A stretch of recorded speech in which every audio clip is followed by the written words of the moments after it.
기도하고 말씀 듣도록 하겠습니다. 하나님, 오늘 말씀을 통해서 우리가 은혜를 얻고자 합니다. 늘 예배를 드릴 때마다 하나님을 만날 수 있는 우리 삶이 되게 하시고 말씀을 통한 풍성한 은혜와 지혜를 만나는 시간 되도록 함께 하시기를 기도합니다. 이 시간 성령님을 통하여 말씀을 잘 깨달을 수 있도록 인도하여 주시고 말씀이 우리 삶에 잘 뿌리내어 열매를 이루는 시간 되도록 함께 하시기를 기도합니다.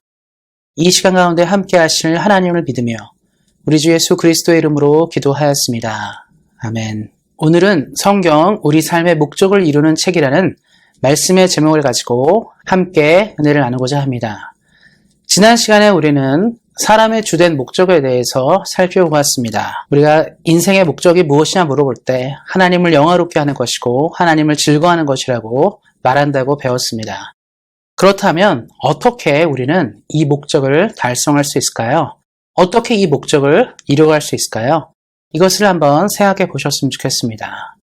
학생들은 학교를 다니면서 여러 가지 공부를 합니다. 그 공부를 하면서 다양한 과목들에 관련된 교과서, 텍스트북을 가지고 있습니다. 교과서가 중요한 것은 그 과목을 이해하고 공부하기에 필요한 책이기 때문에 그렇습니다. 그래서 국어 시간에는 국어 교과서가 필요하고 수학 시간에는 수학 교과서가 필요하고 영어 시간에는 영어 교과서가 필요하게 됩니다.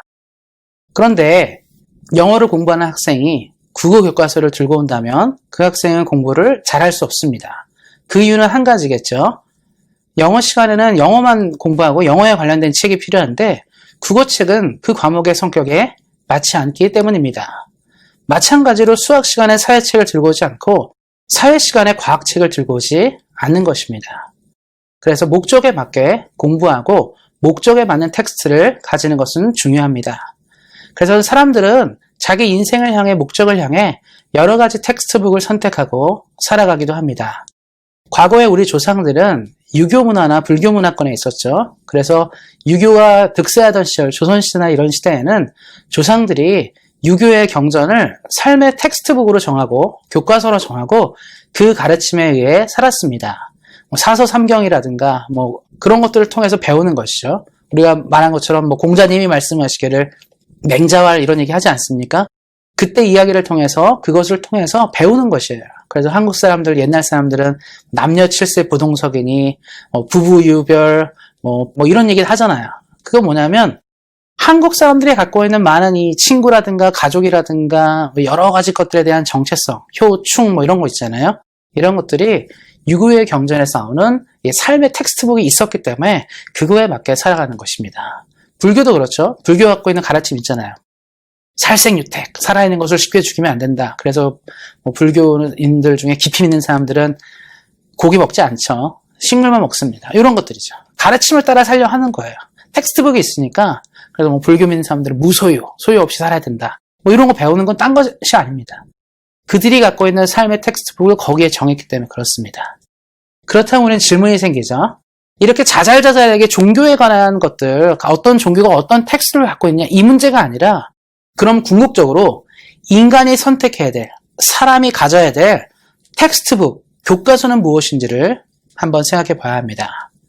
우리는 이것을 성경이라 부릅니다. 그런데 우리 사랑하는 성도님들이 신앙생활 하시면서 성경을 모르는 분들은 없어요.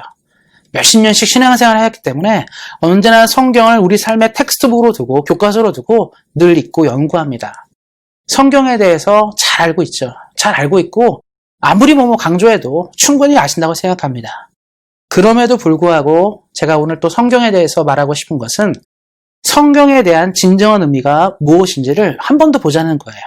여태까지 내가 알고 있던 지식과 실제로 성경이 말하는 것들의 지식이 같은지도 한번 봐야 되고요.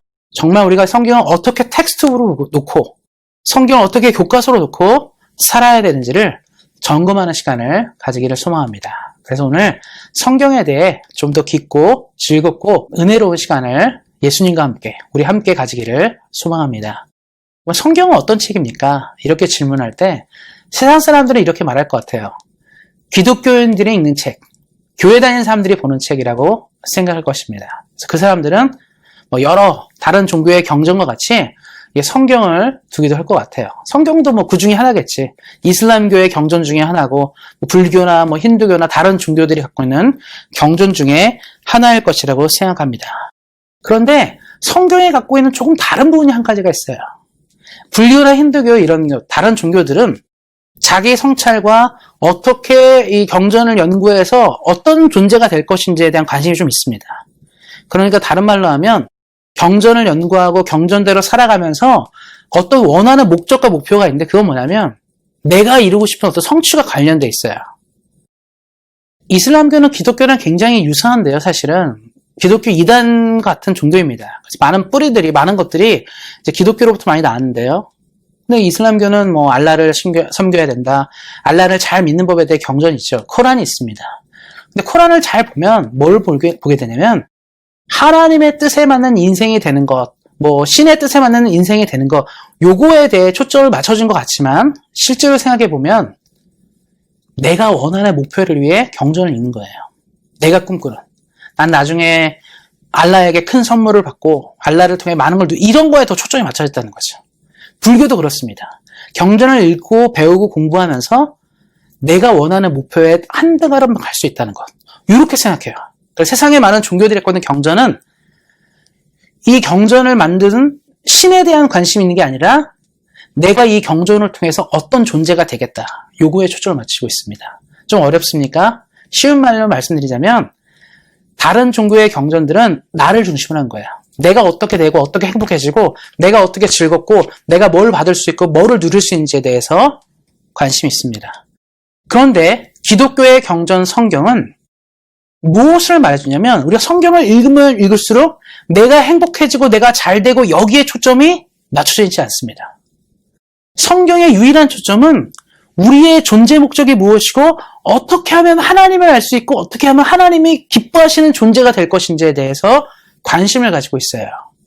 기독교의 경전은 그래서 무엇을 향해 있다? 성경은 하나님을 향해 있습니다. 우리는 성경을 읽으면 읽을수록 누구를 알아가게 되죠? 하나님을 알게 돼요. 그래서 교회 목사님들이 늘 말하잖아요.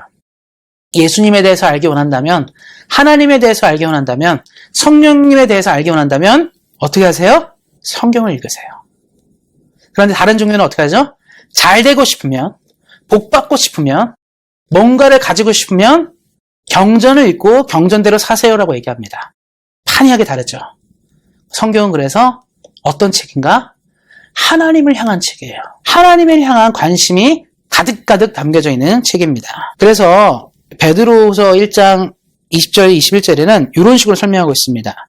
먼저 알 것은 성경의 모든 예언은 사서로이 풀 것이 아니니 예언은 언제든지 사람의 뜻으로 낸 것이 아니요 오직 성령의 감동하심을 받은 사람들이 하나님께 받아 말한 것입니다. 베드로 사도의 글에 따르면 성경은 하나님의 감동을 입은 사람들이 하나님의 뜻에 따라 적은 책이라는 것이죠. 사람이 지은 책이 아니라는 거예요. 다른 경전들은요, 사람이 지었어요. 사람이 만들었습니다. 사람이 책을 기록하고 글을 기록하면서 야 이렇게 하면 너 잘 될 거야, 복 받을 거야 이런 관점으로 글이 기록되어 있어요. 다른 모든 경전들은 그래서 경전의 저자가 인간들이 한두 명이 관련돼서 적어져 있습니다. 그러면 우리 이렇게 말할 수 있죠. 성경도 인간이 진 거 아닙니까? 시편은 다윗이 많이 적고 뭐 베드로 전후서는 베드로가 진 거고 바울도 책을 많이 썼고 뭐 누가는 누가복음 썼고 이런 얘기 하잖아요. 그런데 기독교는 이렇게 얘기를 해요. 그래 사람이 썼지만 그들의 의지만으로 쓴 것이 아니라 지금 말씀에 나온 것처럼 성령의 감동하심으로 성령이 원하는 것을 기록했다고 얘기합니다. 그러니까 성령에 의해서 기록되어진 책, 사람을 빌려서 쓴 책이라는 거예요. 물론 사람의 성격과 성향이 드러나긴 하지만 주된 성경의 방향과 목표는 사람이 의도한 바로 가지 않고 누구의 의도대로 성령의 의도대로 지음을 받은 책입니다. 정리하자면 그래서 성경은 누구의 책이다? 하나님의 책이에요. 하나님에 대해서 말하고 있고 하나님을 섬기는 것에 대해서 말하고 있는 책입니다. 그러니까 세상 사람들이 말하는 경전과는 조금 다르다는 것을 우리는 볼 수 있습니다. 그래서 성경에 가장 관심 있는 초점, 성경이 가장 깊게 이야기하는 주제는 그래서 하나님을 어떻게 섬기고 어떻게 알아간지에 대해서 기록된 것이라고 얘기하고 있습니다. 그래서 우리의 하나님을 알아가는 지침서예요. 하나님이 누구신지, 하나님이 원하는 것이 무엇인지를 알게 하는 책입니다. 그럼 이제 우리 다른 질문이 하나 생길 수 있습니다. 그러면 성경 말고도 다른 지침서가 있을 수 있는 거 아닙니까? 우리 말했잖아요. 학생들이 학교 다니면 국어도 배우고 과학도 배우고 수학, 영어 다 배우니까 각 과목별로 교과서가 필요합니다. 다 필요하거든요. 그러면 하나님을 아는데 성경만으로 충분한 거 아니고 다른 것도 필요하지 않습니까? 이렇게 얘기하는 사람들이 있어요. 그런 사람들은 누구냐면 이단입니다. 이단들은 성경으로 충분하지가 않은 거예요. 그래서 성경 말고 다른 책이 하나씩 더 있거나 여러 가지 추가된 뭐가들이 있습니다. 그래서 이단들을 잘 보면 경전이 성경만 있지 않은 경우가 많이 있어요. 얘기합니다. 그들은. 다른 지침서가 있다. 성경에 준하는 다른 이야기가 있다라고 얘기합니다. 그러니까 그 다른 이야기를 공부하고 살펴보면 하나님에 대해서 더 잘할 수 있다고 주장하는 것이죠. 그래서 이단이 발생합니다. 성경은 얘기해요. 성경 말고는 하나님의 경전, 하나님의 지침서가 존재하지 않는다라고 얘기하고 있습니다. 성경이 그래서 유일해요. 그래서 어떤 종교를 가지고 있고 어떤 사람이 뭘 믿고 있는데 예수님을 믿는다고 말하면서 예수님 말고 성경 말고 다른 것을 또 믿고 있거나 또 가지고 있다? 그 사람은 하나님을 아는 사람이 아니고요. 제대로 된 신앙을 가진 사람이 아닙니다. 그것들을 꼭 기억하셔야 합니다. 그래서 하나님이 우리에게 내려주신 유일한 지침서는 무엇인가? 성경입니다. 다른 것은 존재하지 않습니다. 그래서 우리가 한번 생각해 보실 건 뭐냐면 우리 여행을 갈 때 한번 생각해 보셨으면 좋겠어요. 우리가 여행을 가거나 뭔가를 탐구할 때 여러 가지 지침서가 있잖아요. 사실 뭐 이탈리아 여행에 관련돼서도 수많은 지침서가 있고 뭐 해외 다른 여행 갈 때 많은 지침서가 있거든요. 근데 그 중에 이제 여러 가지를 골라보면서 우리가 그것을 여행하고 탐구하고 생각하는데 하나님을 아는 것은 이런 식이 아닙니다.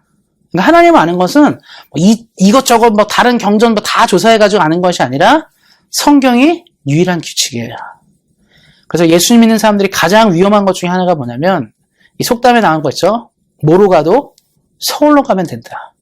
어떤 길이든지 어떠한 경전이든지 서울로만 가면 된다. 다른 말로 하면 하나님만 알게 되면 된다는 뜻이에요. 이걸 하든 저걸 하든 하나님만 알면 된다고 말하는데 기독교는 그러지 말하지 않습니다. 하나님 우리에게 유일하게 허락하신 규칙, 우리에게 유일하게 허락하신 책은 오직 성경입니다. 성경이 없이는 하나님을 아는 것은 사실상 불가능합니다. 그래서 우리 살아가는 성도님들이 하나님을 더 잘 알고 싶고 잘 믿고 싶다면 하나님에 대해서 유일하게 가장 잘 설명하고 있는 성경을 많이 읽으셔야 합니다. 이 성경과 함께 하나님을 더욱더 알아가시는 우리 온세상교회 성도님들 되시기를 예수님의 이름으로 축원드립니다. 그래서 성경에 담고 있는 내용은 무엇이냐면 하나님에 대한 것이에요.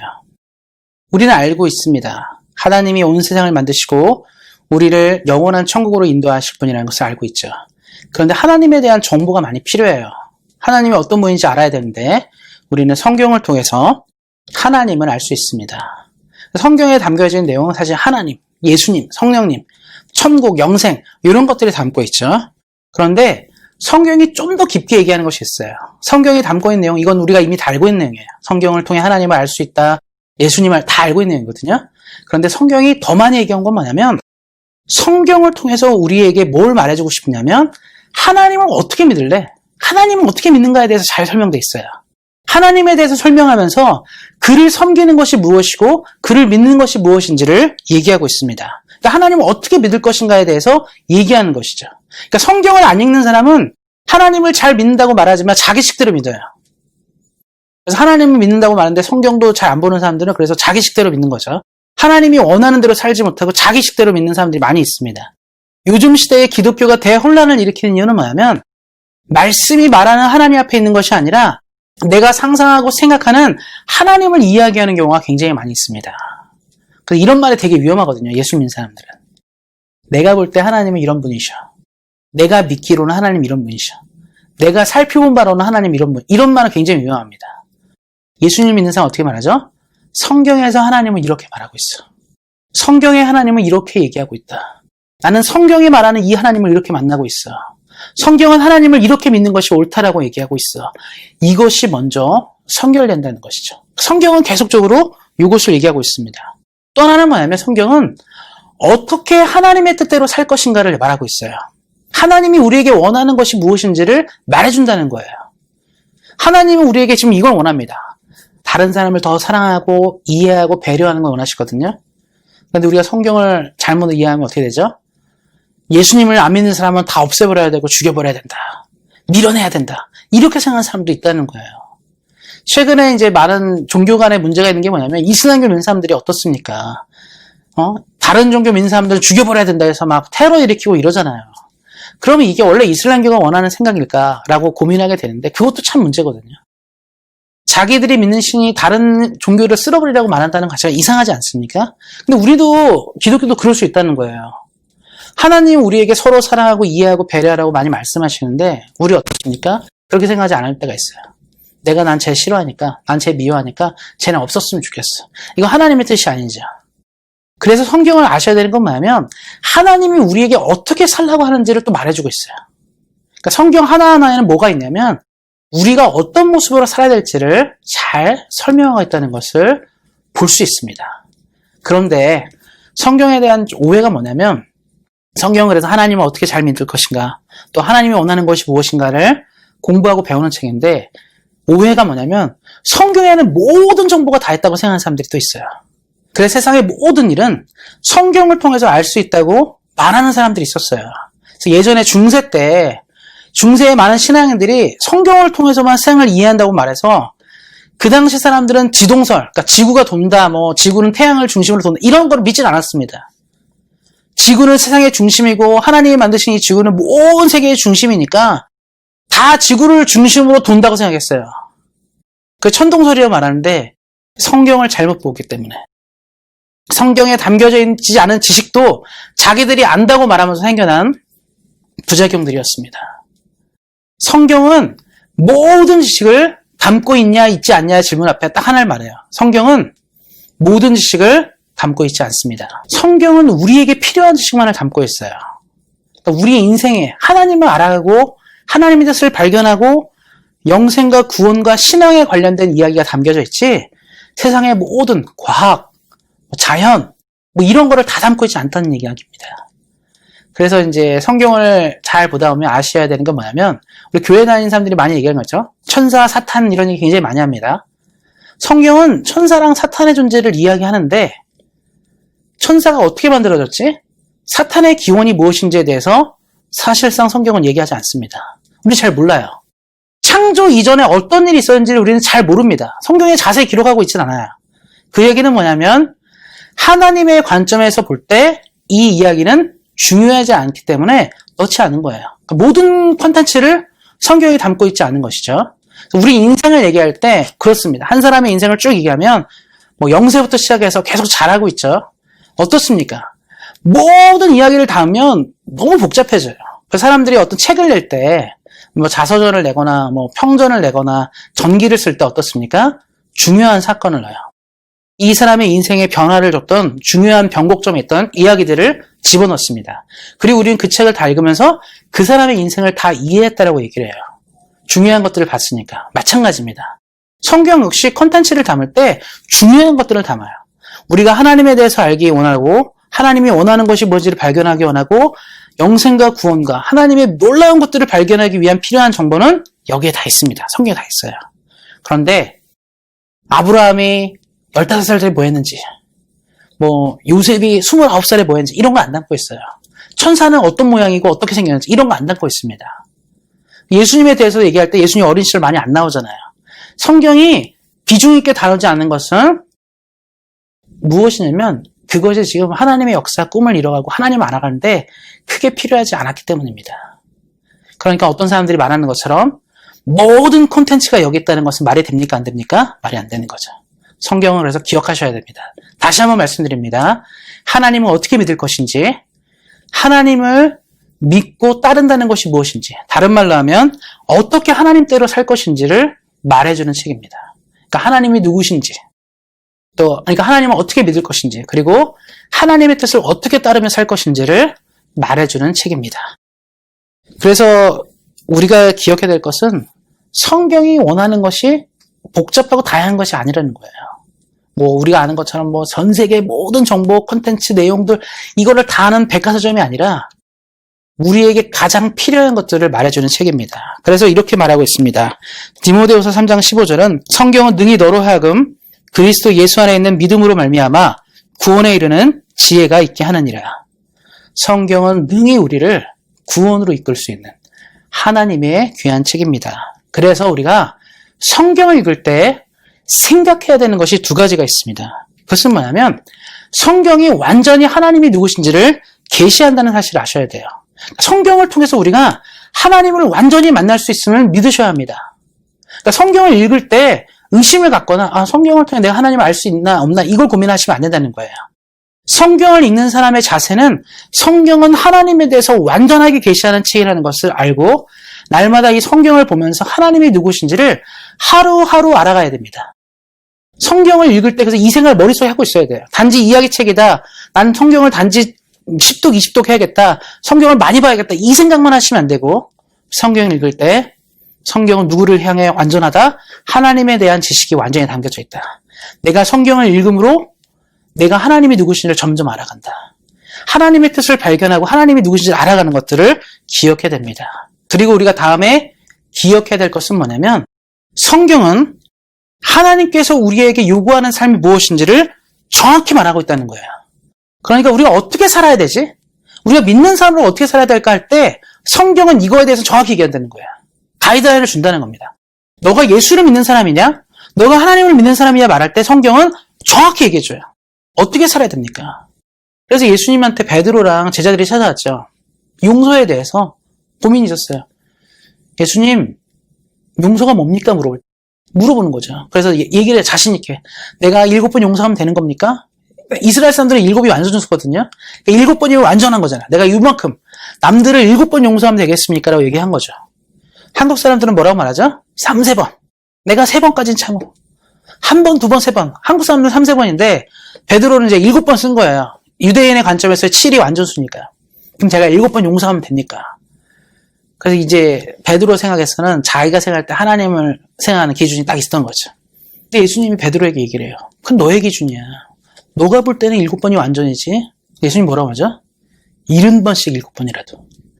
7에 10을 더한 게 70이잖아요. 그럼 엄청 많이 용서하는 거잖아요. 근데 70번씩 7번은 뭐냐면 490번이에요. 이거는 다른 말로 하면 무조건 용서하라는 거죠.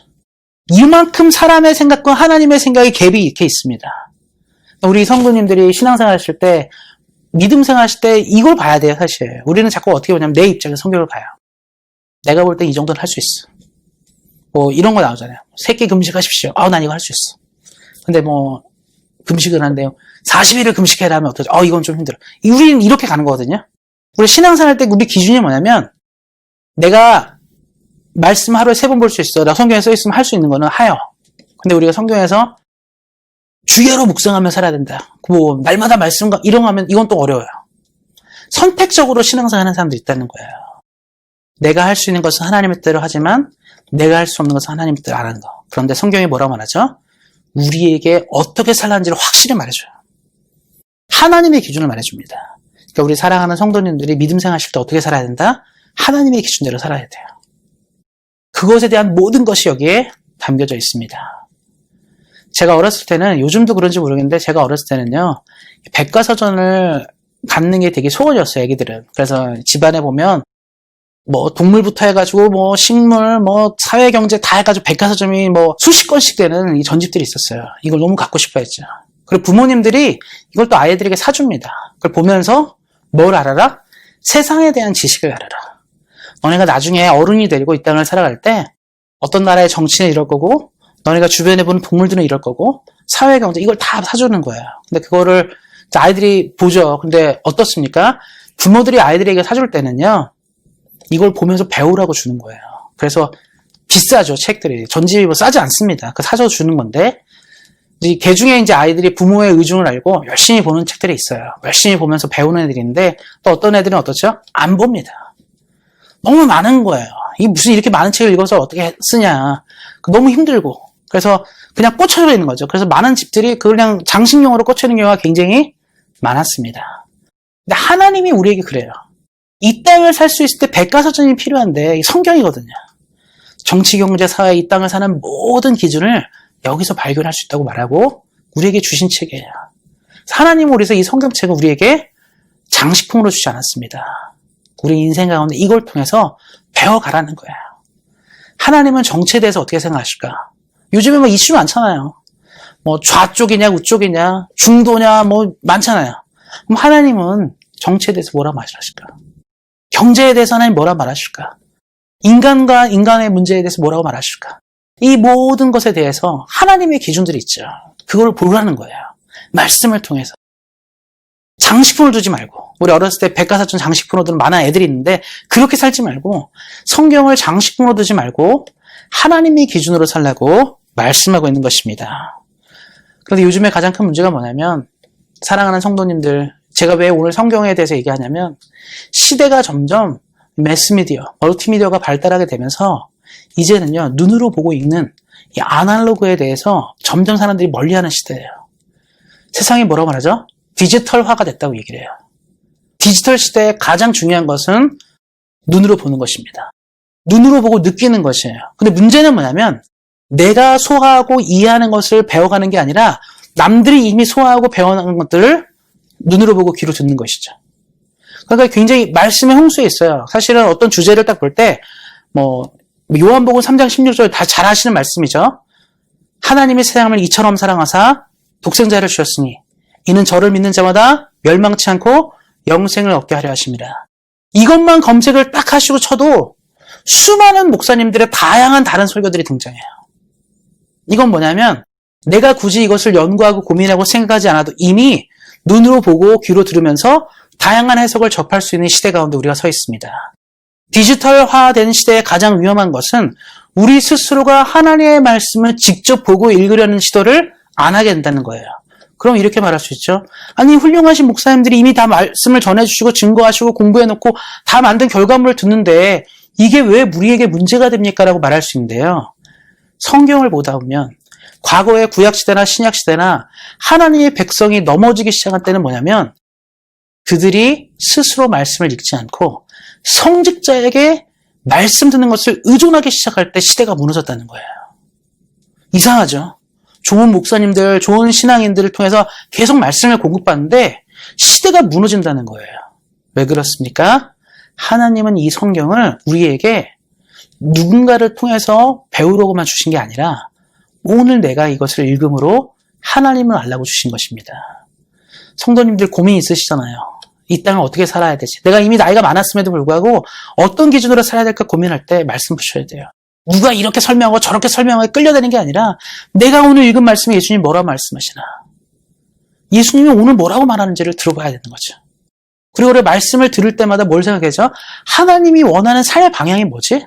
어떤 목사님은 저렇게 말씀하시고 이 목사님이 이렇게 말하는데 내가 선호하고 좋아하는 목사님 뜻대로 보는 게 아니라 오늘 내가 읽는 이 말씀은 뭐라고 말하는지를 볼 수 있어야 됩니다. 성경은 그렇게 우리에게 왔습니다. 10월 31일이 사실 이 종교개혁 기념일인데요. 종교개혁 기념일 때 가장 강조된 것이 무엇입니까? 바로 오직 성경으로 해요. 성경을 더 이상 성직자에게 의존하지 말고 날마다 자기가 말씀 가운데 하나님을 만나라고 말하는 종교개혁의 출발도 바로 오직 성경으로 시작되었습니다. 이것들을 기억하시고 우리 사랑하는 성도님들이 말씀을 통하여 날마다 풍성한 하나님을 만나시고 매일매일 하나님을 발견함으로 하나님이 원하는 인생 가운데 있으므로 늘 승리하는 삶을 사시기를 예수님의 이름으로 축원드립니다. 기도하겠습니다. 하나님 감사합니다. 오늘도 말씀을 통해 은혜를 허락하신 하나님께 감사를 드립니다. 우리 사람들을 향하여 주신 하나님의 유일한 규칙 성경을 통하여 우리 온상교회 성도님들과 온상교회가 성장하게 하시고 말씀으로 우뚝 서며 말씀으로 시대를 헤아리는 주의 교회 되도록 함께 하시기를 기도합니다. 날마다 말씀으로 충만한 은혜를 주신 하나님께 감사하며 우리 주 예수 그리스도의 이름으로 기도하였습니다. 아멘.